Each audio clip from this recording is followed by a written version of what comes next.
नमस्कार विद्यार्थी मित्रमैत्रिणींनो, SD publication या चॅनलमध्ये तुम्हा सर्वांचे स्वागत आहे।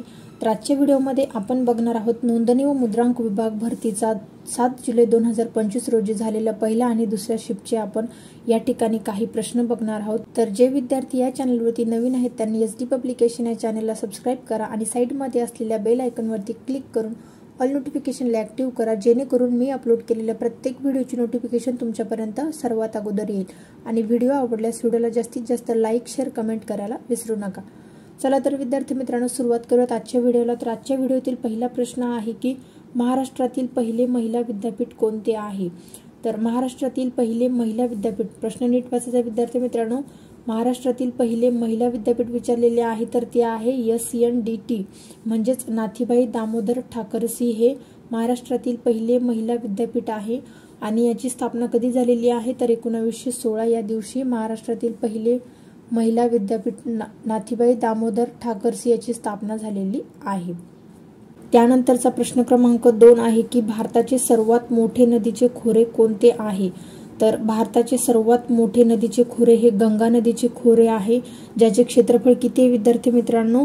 तर 8,61,452 चौरस किलोमीटर एवढे गंगा नदीचे खोरे आहे, जे की भारताचे सर्वात मोठे नदीचे खोरे आहे।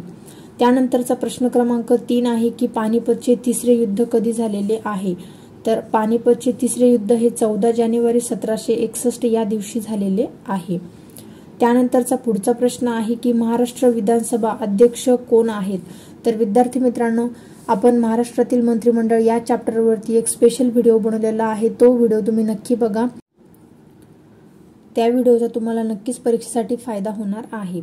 तर महाराष्ट्र विधानसभा अध्यक्ष कोण आहेत विद्यार्थी मित्रांनो? तर राहुल नार्वेकर हे महाराष्ट्र विधानसभा अध्यक्ष आहेत। त्यानंतरचा पुढचा प्रश्न आहे की महाराष्ट्र विधान परिषद उपसभापती कोण आहेत? तर महाराष्ट्र विधान परिषद उपसभापती ह्या नीलम गोऱ्हे ह्या आहेत। त्यानंतरचा पुढचा प्रश्न आहे की स्टॅच्यू ऑफ युनिटी कोणत्या नदीवर आहे? तर स्टॅच्यू ऑफ युनिटी हे नर्मदा या नदीवरती आहे। त्यानंतरचा पुढचा प्रश्न आहे की 2026च्या राष्ट्रकुल स्पर्धा कोणत्या देशात होणार आहे? तर 2026च्या राष्ट्रकुल स्पर्धा ह्या ग्लासगो या शहरामध्ये म्हणजे स्कॉटलंड या देशामध्ये होणार आहे। त्यानंतरचा पुढचा प्रश्न आहे की संविधानात एकूण किती अनुसूची आहे? तर संविधानामध्ये विद्यार्थी मित्रांनो 448 कलमे आहेत आणि 12 अनुसूची आणि 12 भाग आहेत। हे आपण लक्षात ठेवायचं आहे, परीक्षेमध्ये तुम्हाला प्रश्न येऊ शकतात। तर या ठिकाणी आपल्या प्रश्नाचे उत्तर आहे संविधानामध्ये एकूण 12 अनुसूची आहेत। त्यानंतरचा पुढचा प्रश्न आहे की भारतातील भिकारी मुक्त शहर कोणते आहे? तर भारतातील भिकारी मुक्त शहर आहे विद्यार्थी मित्रांनो इंदोर। त्यानंतरचा पुढचा प्रश्न आहे की भारतातील पहिले फील्ड मार्शल कोण आहेत? तर भारतातील पहिले फील्ड मार्शल हे सॅम होमुर्सजी फ्रामजी जमशेदजी मानेकशॉ हे आहेत, ज्यांना आपण सॅम बहादूर या नावाने ओळखतो, जे की भारतातील पहिले फील्ड मार्शल आहेत। त्यानंतरचा 11 नंबरचा प्रश्न आहे की ऑक्सिजनचा अनुक्रमांक काय आहे? तर विद्यार्थी मित्रांनो, या ठिकाणी बघू शकता तुम्ही की या परीक्षेमध्ये जास्त ॲडव्हान्स लेवलचे प्रश्न विचारलेले नाहीये, तुम्हाला एकदम बेसिक प्रश्न विचारलेले आहे। तर ऑक्सिजनचा अनुक्रमांक किती आहेत विद्यार्थी मित्रांनो? तर 8 हा ऑक्सिजनचा अनुक्रमांक आहे।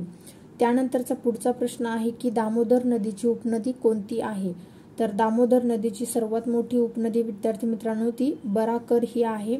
आणि दुसरे आपण बघूयात तर कोनार, बोकारो, जमुनिया, त्यानंतर हारो, घारी, भेरा, घाटिया या दामोदर नदीच्या उपनद्या आहे। त्यापैकी बराकर ही सर्वात मोठी उपनदी आहे दामोदर नदीची। त्यानंतरचा पुढचा प्रश्न आहे की सुप्रिया सुळे यांचा मतदारसंघ कोणता आहे? तर सुप्रिया सुळे यांचा मतदारसंघ हा बारामती आहे। तर विद्यार्थी मित्रांनो, आपण या व्हिडिओमध्ये 7 जुलै 2025 चे पहिल्या आणि दुसऱ्या शिफ्टचे प्रश्न बघितलेले आहेत, ज्याचा तुम्हाला नक्कीच परीक्षेसाठी फायदा होणार आहे। आणि या व्हिडिओमध्ये दिलेली माहिती तुम्हाला परीक्षेच्या दृष्टीने महत्त्वाची आणि अचूक ठरत असेल तर एसडी पब्लिकेशन या चॅनलला सबस्क्राइब करा आणि व्हिडिओ आवडल्यास व्हिडिओला जास्तीत जास्त लाईक, शेअर, कमेंट करायला विसरू नका। थँक्यू। भेटूयात पुढील व्हिडिओमध्ये अशाच प्रकारच्या माहितीसाठी।